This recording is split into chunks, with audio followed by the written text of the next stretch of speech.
بسم اللہ الرحمن الرحیم۔ السلام علیکم۔ آج کے اس ویڈیو میں آپ لوگوں کو زنا کے چند احادیث بتاؤں گا۔ عورت کا عورت سے زنا کرنا اور مرد کو مرد سے زنا کرنا انشاءاللہ آج میں آپ لوگوں کو تفصیل سے بتاؤں گا۔ شروع کرنے سے پہلے ایک چھوٹی سی ریکویسٹ ہے، subscribe the channel and press the bell icon. عورت کا عورت سے زنا کرنا، پیارے نبی صلی اللہ علیہ وسلم کا فرمان۔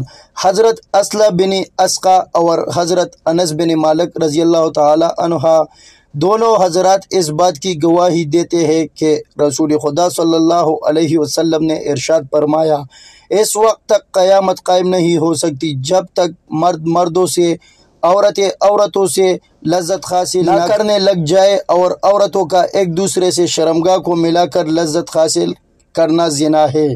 دوسری احادیث میں آتا ہے، تم زنا کے قریب بھی نہ جاؤ کیونکہ یہ بڑی بے حیائی والا کام ہے اور بہت ہی برا راستہ ہے۔ سورۃ بنی اسرائیل آیت نمبر 32 میں آتا ہے، زنا کی طرف رغبت دلانے والے کاموں میں سب سے پہلا لباس ہے جس کو درست کیا جائے تاکہ کوئی مرد کسی عورت کے تنگ اور نم عریاں لباس پر نظر ڈال کر زنا کا خیال نہ کرے۔ اس کے علاوہ اولاد جوان ہو جائے تو شادی کرنے میں دیر نہ لگاؤ، کہیں ایسا نہ ہو کہ وہ اس گندے ماحول میں چل جائے۔ عورت یا مرد کس ذہن کا مالک ہے، اس بات کا اندازہ اس کے لباس سے لگایا جا سکتا ہے۔